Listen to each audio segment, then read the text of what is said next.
Hello and welcome to the Book Club Review, the podcast about book clubs and the books that get people talking. I'm Kate, and as we head into cherry blossom season, our reading takes us east with the novel Mild Vertigo by Japanese author Mieko Kanai. In a nutshell, the book has been described as a stream of consciousness novel that tackles the existential traps of motherhood, marriage and domestic captivity. It's also written in single sentences that go on for pages with hardly any paragraph breaks. As readers, we love a sentence, but can we cope when they go on for pages and pages? Find out what our podcast book club made of it. Joining me are two guests, both of whom have significant connections to Japan. Yuki Tajima is a writer and translator who delights thousands of followers with her Instagram account @BookNerdTokyo, showcasing the delights of Tokyo's bookshops. She's currently hard at work translating a novel by Mizuki Tsumura titled Lost Souls Meet Under a Full Moon, due to be published by Penguin in early 2025. My second guest, Shawn Mooney, hosts a popular booktube channel under the name Shawn the Book Maniac. He's a self-described Saskatchewan-based queer Canadian booktuber maniac who moved back home after 13 years in Tokyo in the spring of 2022. Stay tuned for their thoughts on Mild Vertigo, their current reads, and our book recommendations for anyone wanting the inside track on great Japanese fiction. All that coming up here on the Book Club Review. Yuki, Shawn, it's wonderful to have you both with me. So great to be here. I would assess my vertigo level as moderately high to be on your podcast, Kate. Shawn's enjoying the early evening in Saskatoon. I'm the night owl here in London, and Yuki heroically offered to take the early morning shift in Tokyo. To be on 3 continents and to be able to connect in this way is a wonderful thing. I was thinking, we're often a bit wary sometimes of technology and the way that it's taking over everything in our lives, but at the same time I was noticing that fact that we're able to do this and how extraordinary that is. Anyway, welcome to both of you. I'm so excited to be here. And Kate, I think your late night shift is just as hard. So thank you for this. Tell us a little bit more about yourself. You were born in Tokyo, but you grew up in LA, is that right? That's right. I was born in Tokyo, moved early. I was 4 years old when I moved to Los Angeles and grew up there. I hadn't been back to live in Tokyo until very recently, actually. I've been in Tokyo for about 10 years now, but it's taken me this long to come back. It feels like a completely, not foreign because I have visited as a child with family, but living here is a whole different thing. Every day is a new adventure. And I think my way of getting to know a city is to go to all the bookstores. And that's how my account, Book Nerd Tokyo, started. I just wanted to show everyone all these wonderful independent bookstores that were in Tokyo. Are you completely bilingual? Were you brought up speaking Japanese as well as English? My parents are Japanese. They're both from Tokyo. So we did speak Japanese in the house, but that got harder as my brothers and I started speaking in English to each other because going to American school, our friends were all speaking English and that just became easier. So speaking in Japanese gradually became more of a burden. We had to go to Japanese school on top of our regular school. And so I think I really do respect the way that my parents were. That was the one thing that they were very adamant about. Speak Japanese at home. You are not allowed to quit Japanese school. You will thank us one day. And they really were right. And when you read, do you tend to read in English or do you prefer to read in Japanese, or are you completely comfortable switching between the two? What's your reading language of choice? I do read in both. I usually have 2 books going, one in Japanese and one in English, not related to each other, but my mind wants to be in one language at certain times of the day and the other language at other times of the day. And also I spend a lot of time at home. I still consider the States home. So when I'm at my parents' house or with my family, I want to read all of the English books that I can get my hands on. I go to the library, go to the bookstore, and I'm reading English books. I forget that Japanese books even exist. But then when I come back to Tokyo and I go to the bookstore and I see all these new books that have just come out, all of a sudden I have this hunger for Japanese books that had been laying dormant. So I do wildly go from one end to the other and obsessively read in both. And before we move on to Shawn, I'd love to know, what are you reading right now? Right now, I'm reading, this is the Japanese version of a book that's coming out at the end of February. The English book is called A Woman of Leisure by Kyoto Murata. and it's translated by the wonderful Juliet Winters Carpenter. This is the Japanese version. It's called Yuzhoko. I'm only just getting started, so I don't know how it is, but I'm very excited. I can't wait to come back to you and talk some more about the differences in reading both languages, but let's move on to Shawn. Shawn, I feel I know very well those bookshelves that I can see behind you because they're the regular feature on your YouTube channel. But tell us a little bit more about yourself and your connection with Japan. I was born and raised in Saskatchewan, and I've lived all across Canada. And I became an ESL teacher in the mid-2000s. And that's what got me to Japan. I was interested in Japanese culture and Japanese food and history. And then I made a visit, my first visit to Japan. And I was hooked on the culture and everything. I made another visit or two before I moved there to teach English. And that's what I did when I was there for 13 years. But that's all kind of the ostensible reasons. If I had a beer, I'd probably tell you the reason I moved to Japan was for the men. I just am obsessed, or certainly was for many years. I still am to a little bit more mature degree with Japanese men. So yeah, I had a good time. And I came home with a husband. So there you go. So you're now married to a Japanese man? I am. He's not here. We're still waiting on his immigration stuff to be finalized, but he'll be joining me here any month now. And what's your degree of fluency in Japanese? And do you read in Japanese? I don't read in Japanese, and I would assess my own fluency as Boku no Nihongo wa hetakuso desu, which basically translates to my Japanese is really crappy. I hope that's not too strong a word for your podcast, Kate. But I studied conversational Japanese for about 2 or 3 years, and that enabled me to get through my daily life using Japanese and to have a date in Japanese and go shopping and so on. As an English teacher, everybody wants to talk English to you, even your friends after hours, and my husband. So anytime I try to talk Japanese to Kenji, every time he would say, "Oh, your Japanese is so cute," but he would never answer in Japanese. I feel very lucky that I've been back here coming up to 2 years back in Canada, and I haven't lost what little Nihongo I had. I'm still teaching my Japanese students on Zoom from here, and so I've kept it. And you, I know, are a prolific reader. You often have many books on the go at once. What's just one that you're reading right now? I just finished a Mexican novel called Home Reading Service by Fabio Morábito. It's translated from the Spanish by Curtis Bauer. 2018 publication in Mexico, and then a couple of years later in English. And this is fascinating for anybody who's into reading because it's a novel about reading. It's about a 35-year-old Mexican man who has a car accident for which he was at fault. And so his punishment is community service, reading to shut-ins, reading to the elderly and disabled in their homes. And he gets criticized by the people he reads to because they say, "You have a beautiful reading voice, but we can tell you're not paying attention to what you're reading. And the reading is not satisfying to us because we can tell you're just not really into it." And from that premise, the story gets wacky and absurd in a way that just mesmerized me. It was absolutely fascinating. Let's turn to Mild Vertigo. We would usually start with a clip from the audiobook, but actually no audiobook seems to have been made yet, which I was thinking is a shame because it feels to me a book that would work really well on audio. It's narrated by a character called Natsumi, and it's her internal train of thought about her everyday life as a housewife in Tokyo. She has a husband, she has 2 children, and she spends her days doing housework, shopping in the supermarket, cooking.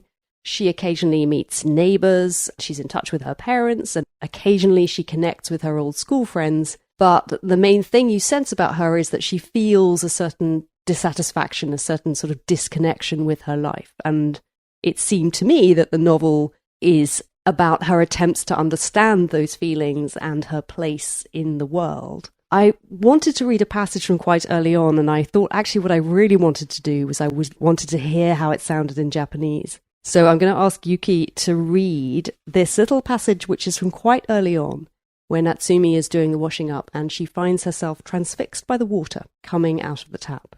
So Yuki will read the Japanese, and then I will pick up and I will read you the English, and I'll carry on a little bit just so you get a bit more of a sense of the style of the book.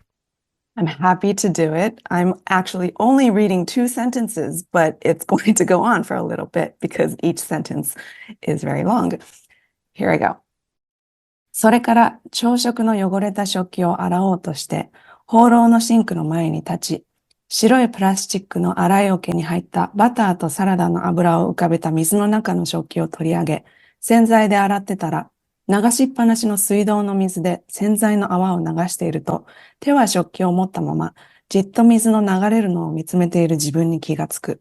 窓から差し込む午前中の光が蛇口から流れる水の紐をキラキラきらめかせ、シンクで飛沫を跳ね散らかせながら、排水口に吸い込まれ、水は休みなく流れ続け、想像しいというほどではないのだけれども、水道管の中を通る水と空気が管に響くようなかすかな反響を立て、プラスチックの洗い桶の縁から溢れて、小さなちょろちょろという軽い音を立て続ける。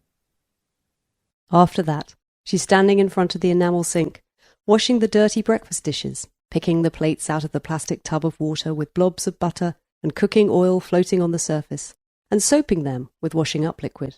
And it's as she's rinsing off the washing up liquid under the tap that she finds herself there, a plate held in her hand, staring fixedly at the running water. The rays of morning light pouring in through the window make the rope of water streaming from the tap twinkle and sparkle, and the water sends spray sputtering about the sink as it's sucked down into the drain, flowing continuously, ceaselessly, not exactly noisily, but creating a slight reverberation as the water and the air echo through the pipes, and the water spills over the rim of the plastic tub, making a faint trickling noise. It's not a big deal or anything, but do you ever find that happening to you? I guess you don't do the dishes very often, but what if you're brushing your teeth, say? Do you not ever just find yourself staring at the water as it rushes down the drain? And it's strangely pleasant, that feeling. Of course, it's no big deal, but you kind of zone out, as if you're dreaming, though it's not any dream in particular that you're having. And then you come back to yourself with a jolt as you realise that you're wasting water. I guess you just wouldn't understand it as a man, especially one who so rarely does any form of housework, Natsumi said to her husband, and her husband raised his eyebrows in a way that suggested both slight irritation and a modicum of concern, making a face that meant, "What are you trying to say exactly?" I was very interested, as I listened to you reading, Yuki, in the difference between the sound of the Japanese and then almost listening to myself as I was reading it and my consciousness of the way that my voice was going up and down. The more I thought about the original Japanese writing, the degree to which reading this in English is different. And so I was so interested to talk to both of you who have a stronger sense than I do of that original work and her voice in its pure form. What were your feelings about the book when you read it? Yuki, should we start with you? This was my first time reading Mieko Kanai, even though she's legendary in Japan, and she has 30 novels and short stories to her name and more essays, and she writes in magazines and publications. And so it was intimidating where to start because she's written so much in Japanese. I had no idea where to start. But when I heard that Polly Barton was going to be translating Mieko Kanai, I thought, oh, that's my entry because I will read anything that Polly translates. And I know that I'm in great hands.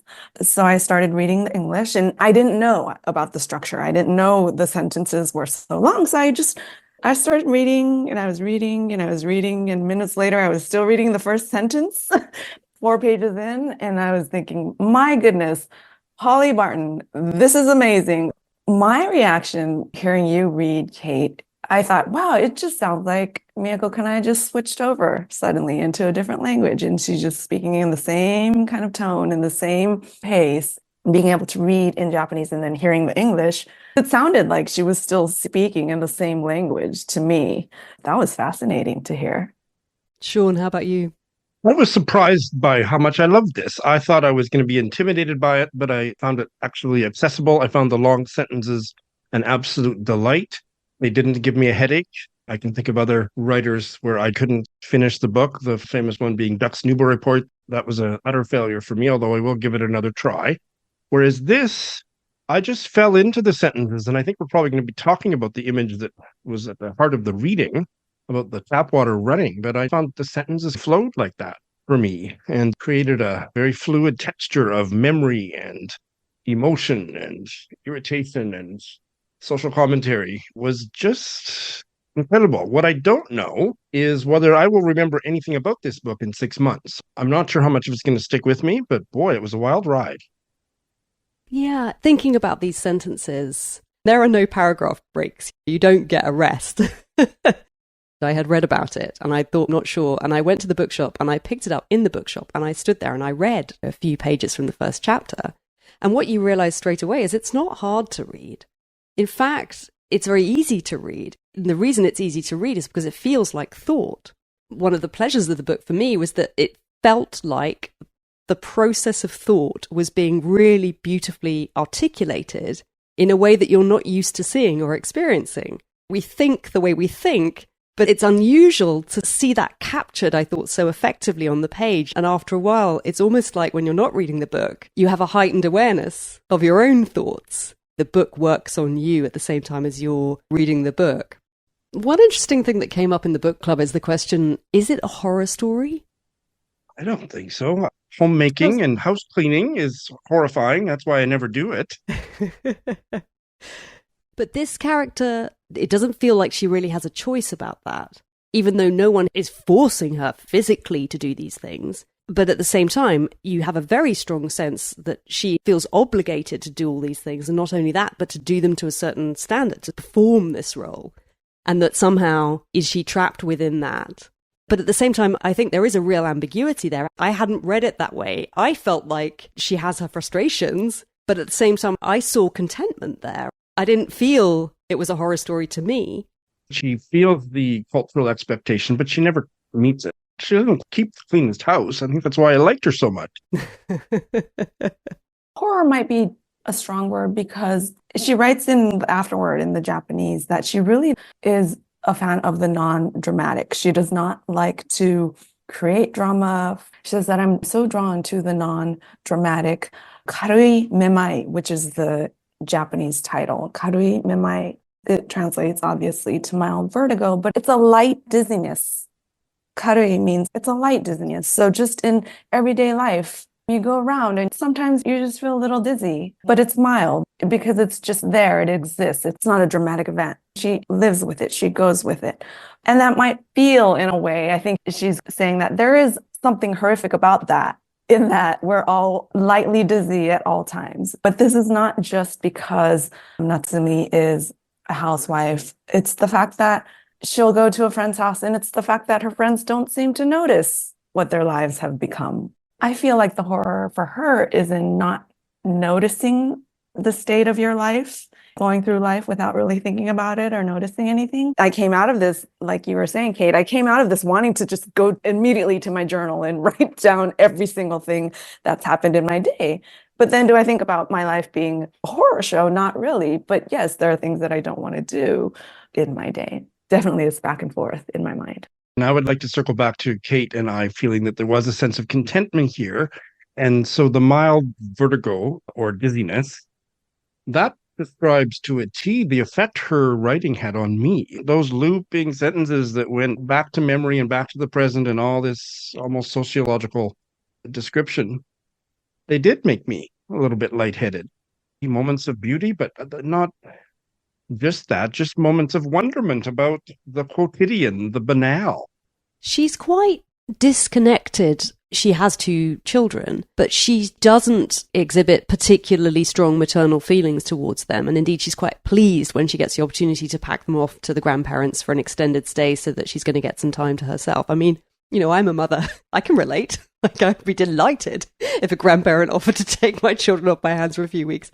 My instinctive reaction to that was, I know how she feels. But others in the book club were surprised at the extent to which she seemed quite detached. And also from her husband to a certain degree, it sort of starts to make you ask questions. Psychologically, is there something going on here? Is there a reason why she's withdrawing in this way? And I feel like the novel plays with that.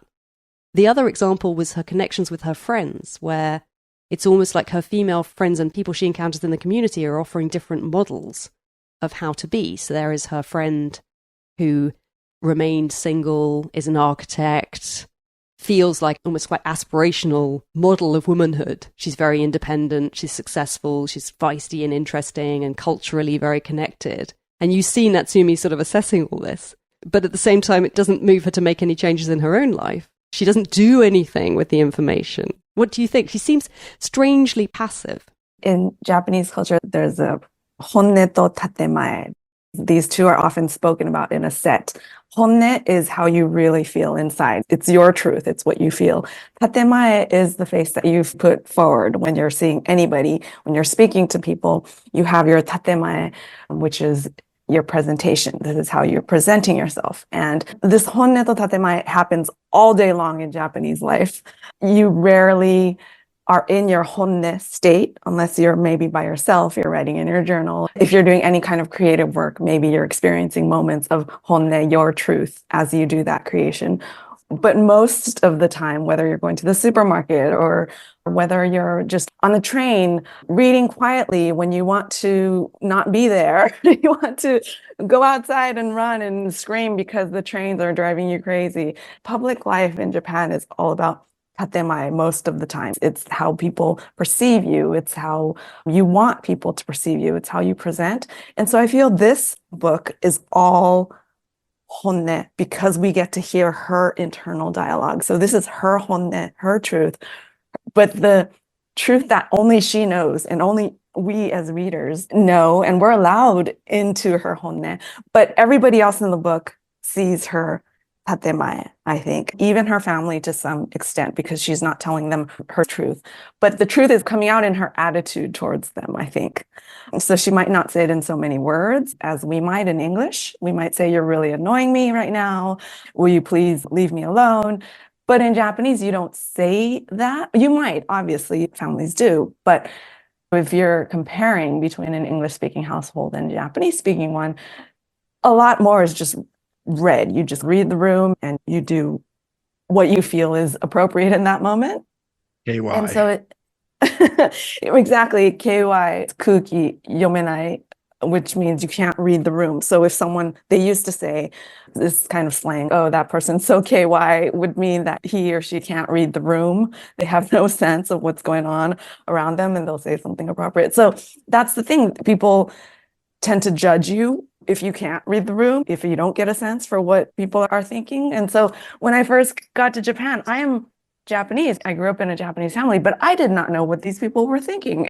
So all day long, you're thinking about the appropriate thing to do. And that's why I think this book, it's full of non-appropriate thoughts, but it's her honne, it's her truth. And that's why I think I appreciated it so much. I think that's spot on. I hadn't thought of it as I was reading, but now I'm running the whole novel through my brain again with that in mind. Absolutely. And I also thought that one moment where her husband showed his truth, his honne, was when he came home drunk and said, "You're not going to leave me, are you?" And that alcohol in Japanese culture is fascinating in that way. Yeah. Absolutely. A lot of the times drinking and getting drunk is the only way to allow people to hear your honne and to hear other people's honne. So even in work settings, people go out and they drink because in the office, they're not able to communicate in a way that they might be able to after a couple of drinks. So I think that alcohol is definitely a part of the culture here because people need a ticket. They need 2 drinks, 3 drinks to be able to say, "Here's how I really feel about this situation." They actually have a hybrid English-Japanese word for that in a business setting. Going out after work for drinks is nomunication. Nomu means drink and nomunication. It's a very important part of Japanese business life. Communicating through drinking, yes. I mean, we have that here in the UK, but I don't think we don't really have a name for it. I'm curious to know then, is there a sense that this is quite a radical novel in a way? Would it be unusual to have a woman's thoughts expressed like this on the page? And the other thing to note, which we talked about quite early on in the book club, is the fact that this book was published in 1997. So there is a considerable time lag from when this book was originally written to now. For us, it seems fresh and new and exciting, but of course, this is a book that's been around a while, and I'm guessing that the conversation about women's writing, feminism in Japan, has moved on in the same way it has in other countries. But I'm curious to know, Yuki, how you feel this book fits in with writing by women in Japan and Japanese feminism I'm definitely not an expert on Kanai Mieko Kanai. We had this discussion about whether to call her Kanai Mieko or Mieko Kanai. In Japanese, you say the last name first, so it's Kanai Mieko. I'm used to, in English-speaking context, saying Mieko Kanai, the first name first, but I might go back and forth. But I think in Kanai's case, this writing is not radical for her. She's very vocal. She writes a lot of essays as well.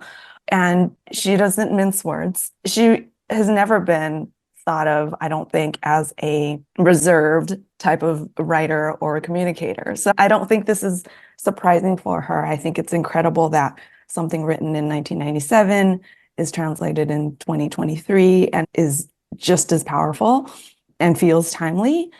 But I don't think that this is radical in that nobody has written in this way, especially when it comes to Tokyo housewives. There are a lot of novels in Japan centered around the honne, the truth of the Tokyo housewife. And it usually is not what the media, it's the opposite of what in the media. And that's why you get these novels, because the media and society doesn't oftentimes give housewives the credit that they deserve. So amongst each other, among the housewives, this is nothing surprising. Everyone just relates. And oh, of course, why would anyone question this at all? This is obvious, duh. But to somebody who is not in that world, this might come as a shock, as surprising that, oh, wow, these women have thoughts. These women have things that they're not happy about.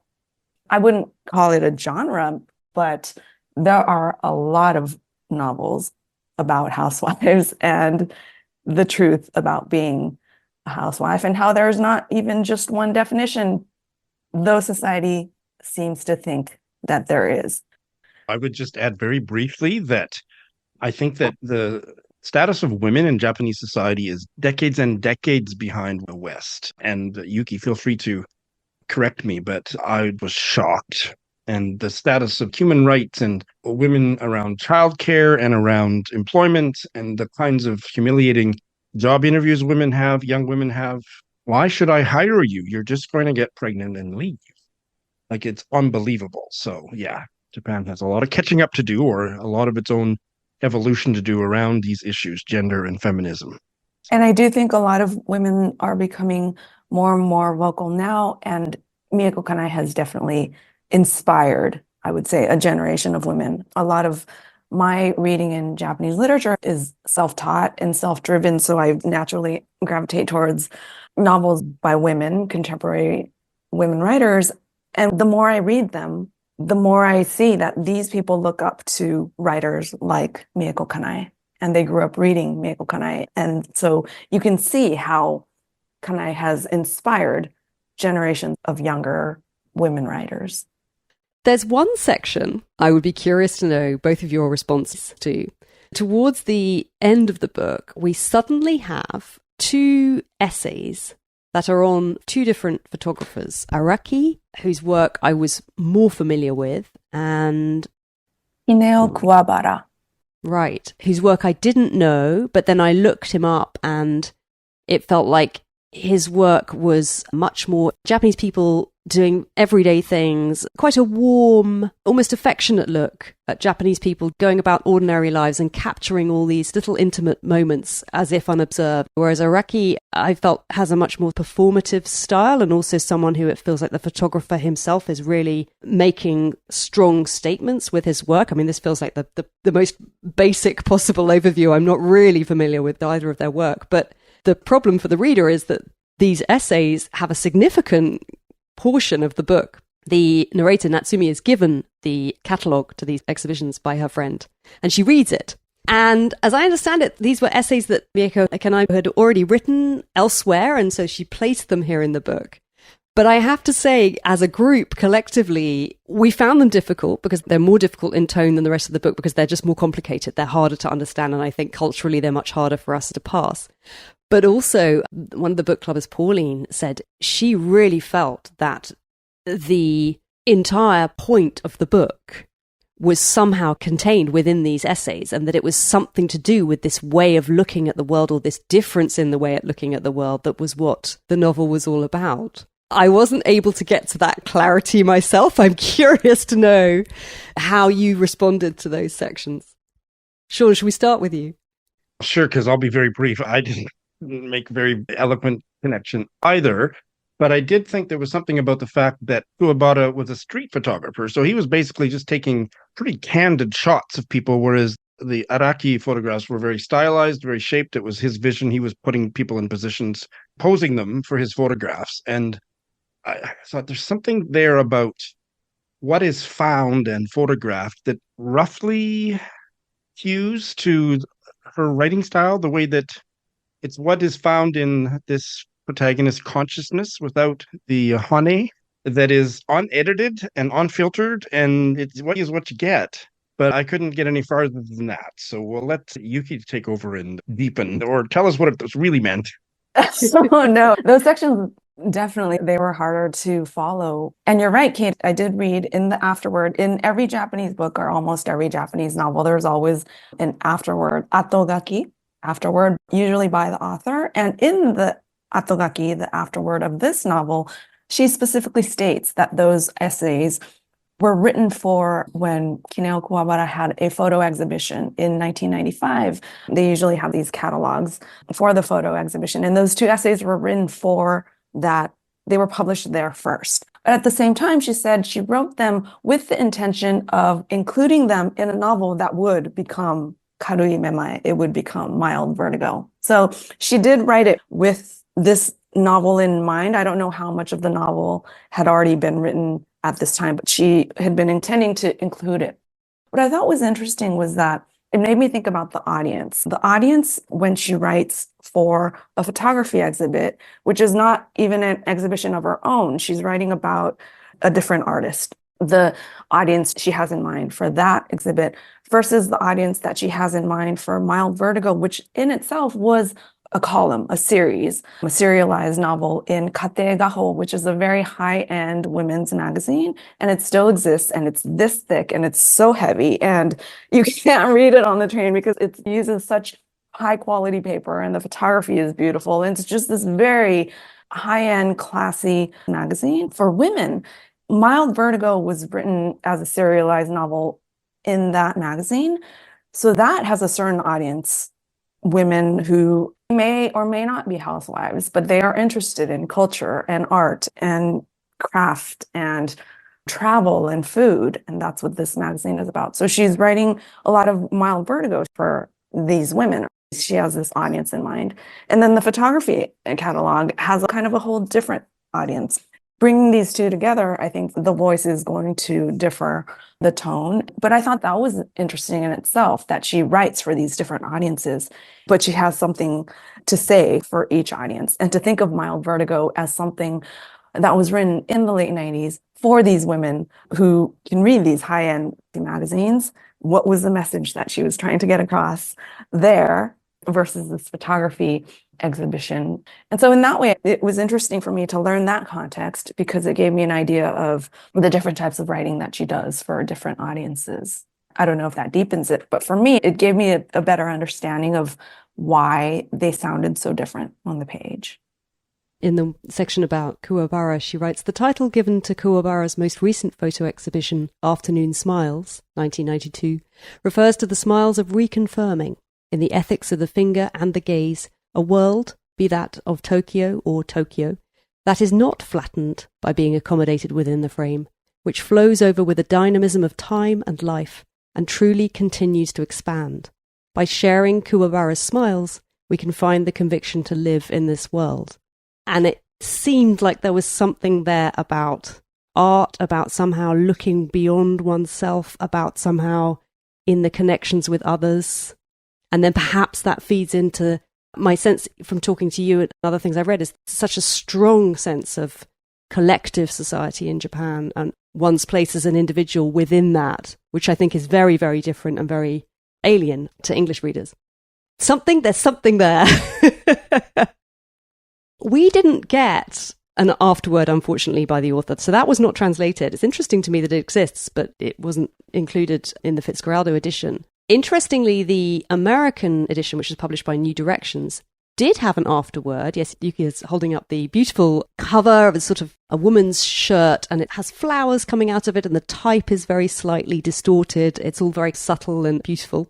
But we didn't get that in the UK. We have our very minimalist Fitzcarraldo, which I think the very interesting idea behind Fitzcarraldo books is that there is no cover image.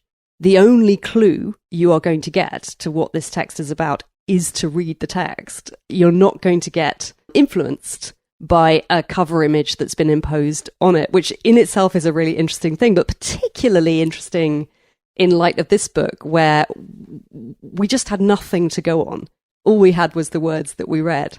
But the afterword in the New Directions edition is by an author called Kate Zambrino. I did find it online, and obviously you have it in your edition. Some of us were able to read it. And that was curious because she was writing about the difficulty of writing this article on mild vertigo and approaching Kanai Mieko's work. But at the same time, she was finding it impossible to carve out the space within her everyday life, which was busy, and she had family commitments and lots of things going on, as we all do. And the whole article was basically about that. So when I read that, I was sort of like, oh, is that what the book was about then? Was it about somehow failing to write a novel because you're just living and the everyday busy work of living gets in the way? That's fascinating. I love that. I love that idea. So in this version, in the New Directions version, the afterword begins, but it doesn't say Kate Zambrano. It doesn't have her name on the page. The afterword begins. I finished reading the novel and I was reading and it's the afterword and it says on the cover that afterword by Kate Zambrano. So I should have known, but I just kept reading and I was reading and I thought that this was Kanai still writing. And even if names like Sophia came up and the Strand in New York and things like that, I still felt Kanai is so experimental. She can write about basically anything. Maybe she went to New York for this bit. Maybe she's a cultural critic. She has so many cultural references. So I read maybe 2 or 3 pages until the word Instagram came on the page. Then that was the first I thought, wait, Instagram, that's weird. So then I went back and I realized finally that Kate Zambrano had been writing this. And the reason why I couldn't make that connection is because the writing was so similar. She wrote in the style of Mieko Kanai in this stream of consciousness way. And so I so enjoyed the afterword. I thought it was wonderful. And for me, if anything about the Kanai part was foreign in terms of context and just I didn't get the cultural references, once we switched to the English, the American context, it made so much more sense to me.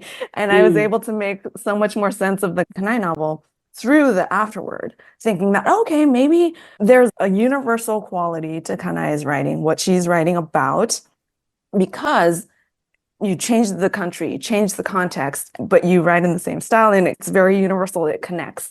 And it made me feel that maybe the Japanese housewife experience is not as foreign or particular to Japan as I had thought. Well, so many things, from the cleverness of its structure, the way what happens at the end is a certain amount of repetition comes back in, and this idea of the endless circularity of her days. It would be interesting if you were to look at it almost with this lens of how dark is this book? Is there horror in there? There are definitely elements that you could pull out where you could say, yes, actually, this is terrifying or this is threatening. It's all expressed so lightly and almost in a very even tone. But nonetheless, I think if you look for it, that darkness is there. At the same time as humor, it didn't ever make me laugh out loud, but there were definitely many moments where it made me smile. And I loved it for that. And it made for fantastic discussion. I could sit here and talk to you both easily for another hour, I'm sure.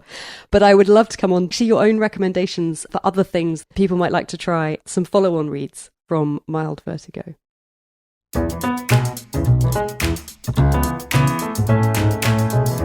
Before we get to our book recommendations, let me just take a moment to tell you about some of the ways you can support us here at the Book Club Review.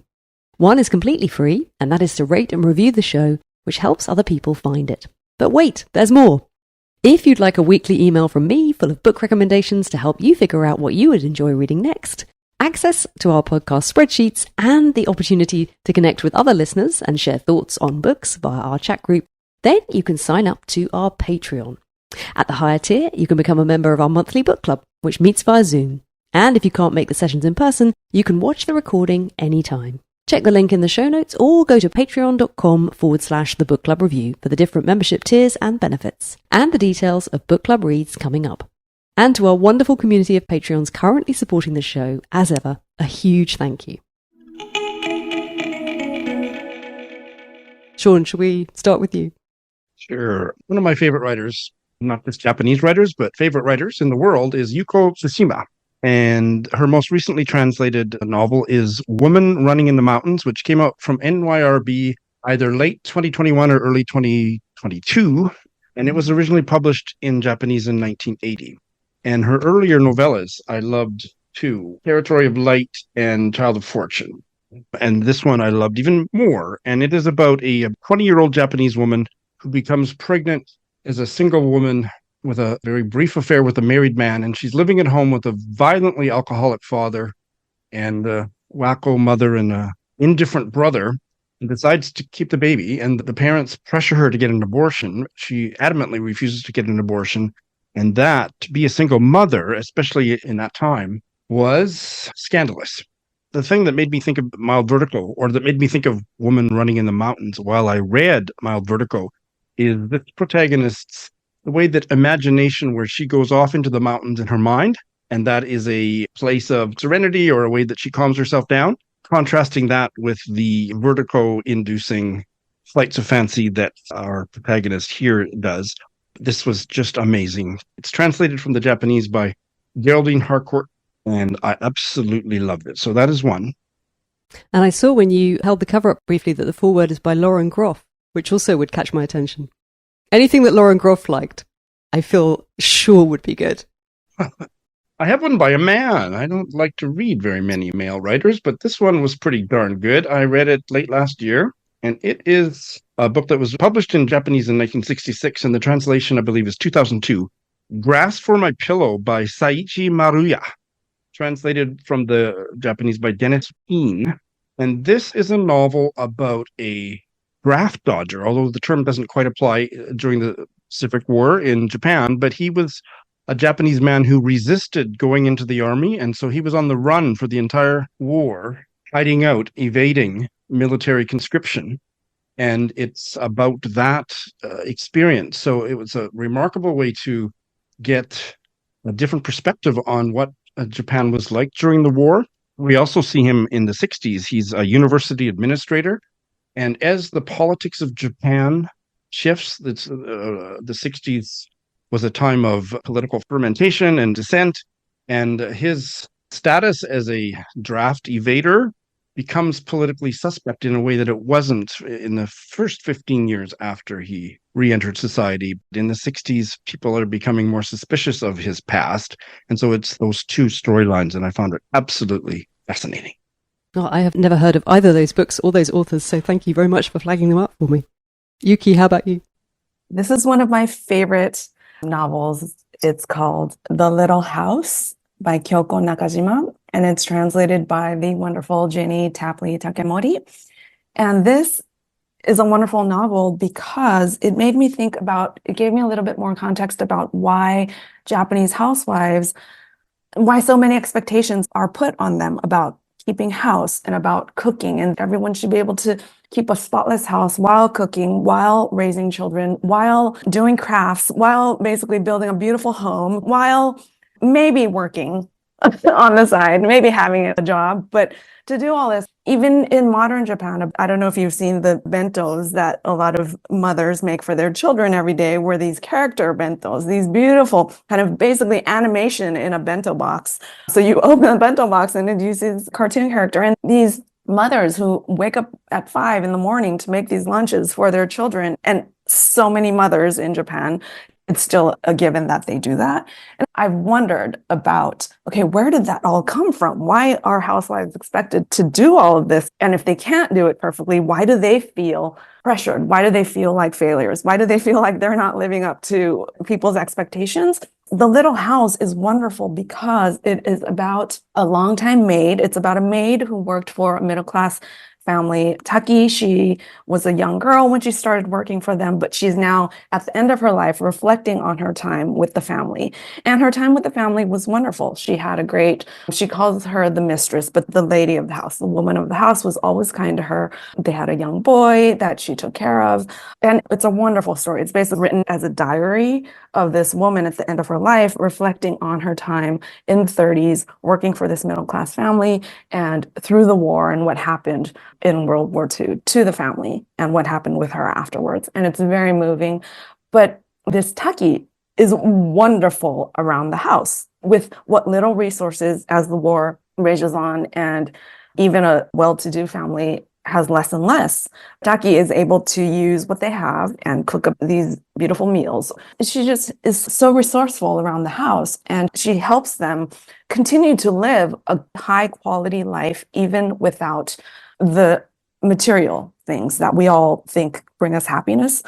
And so because this novel is set before Kanai Mieko's book in the 90s, this is set in the 30s and pre-war and during the war. So it gives us an idea. It gave me a little context about Japan and the aspirations, why Japanese housewives aspire to be resourceful and to be able to whip up wonderful meals with just what they have in the fridge. There's just a little passage, if I can read it, where some guests have come over and Taki has whipped up a little meal for them. And it's just a short passage. It says, "While the guests enjoyed a drink with a couple of snacks of vegetables simmered in soy sauce and whitebait boiled in sweetened soy sauce, I steamed some rice together with shellfish preserved in mirin, ginger, and soy, and cut up some sardines marinated overnight into bite-sized pieces, coating them in potato starch before deep frying them. Oh my, Taki, what fantastic ideas you have," the mistress said delightedly. "I had always been adept at making do with what we had." And so that gives us an idea of why Taki was such a wonderful part of the family, how she became a part of this family when her job was to housekeep and to cook and to clean for them. And it connected inside of me. This is a line, this is a tradition that Japanese housewives are expected to be able to do these things. But now in modern day, a lot of women, they know the expectations and they also aspire to some of those things, but they don't have the time and they don't have the resources and they don't have the need or the want to do those things. So this is a wonderful novel. And another one is a novel that's translated by Polly Barton, because I think that if you appreciated her translation in Mild Vertigo, you will definitely appreciate her translation in There's No Such Thing as an Easy Job by Kikuo Tsumura. And the connection there was that is about a woman who goes from part-time job to part-time job to part-time job because she's burnt out on work altogether, on trying to build a career, on all of society's expectations. So it's similar in that it's got this dry, cynical humor that I think, Kate, you were alluding to, where it's not laugh out loud, but it's like you can relate and you laugh, and it's dry, but it's got this wit because she's in this state where she's going from pointless job to pointless job. And the point for her is to find these pointless jobs where she doesn't have to use her brain, where she can just do these things without thinking about it. Basically, for me, Mild Vertigo, if that's in the house and in the mind of a housewife, There's No Such Thing as an Easy Job is more career-based, it's more workplace-based, but it's a similar kind of dull, numb, tedious, everyday buzz. There's a buzziness. There's a kind of a Mild Vertigo there in the workplace. And they're both translated by Polly, so you know you're in good hands. And I thought that kind of theme-wise and temperature-wise, they talk about temperature a lot in Japan, like your temperature about this movie or your temperature about this book. And I think temperature-wise, these two protagonists are this kind of similar temperature towards life. I know about the temperature thing because I've just finished reading 50 Sounds by Polly Barton. Have you read it, Shawn? No, but I'm aware of it, and I think I actually just got the audiobook through Spiracle. Oh, I think it would be wonderful to listen to. That would be great. I wouldn't mind reading it again, actually, and listening to it the second time around. So Polly Barton, it's her memoir of when she first went to Japan, and her interest in Japan and then falling in love with the language and her desire to stay and really master the language and become not only verbally fluent, but I think culturally fluent as well. And almost the impossibility of that. That's what's contained within this book. You start to understand it's not really something that's possible to achieve. And it's very interesting to see where she ends up and almost her own reconciling those expectations with the reality of what she is able to achieve. But it's also structured around the mechanics of translation. Every section, and they're written in these short sections, 50 sounds, is an onomatopoeic Japanese word. Often they're two words together, just opening it at random. Zara, Zara, I don't know how you pronounce it. Zara. Zara, Zara. The sound of the rough ground. How about Giza, Giza? Giza, yep. Mm-hmm. The sound of seeing what you thought was yours. Oh, hang on, I can't read that one out loud. Sometimes they're a bit X-rated because the other thing that happens in this novel is a love affair, a very, very powerful love affair she has with a man that she meets and where that takes her. Kira kira. Kira kira. The sound of a hashtag magic life or embracing your shining future. So these are things where there is no direct translation into English. There's no one easy word in English that sums up that. And so even in the very beginning of every section, you have something that makes you think. It's really interesting considering these things that we don't really have words for. And then seeing how she weaves them into expressing her own story and taking you on this journey with her.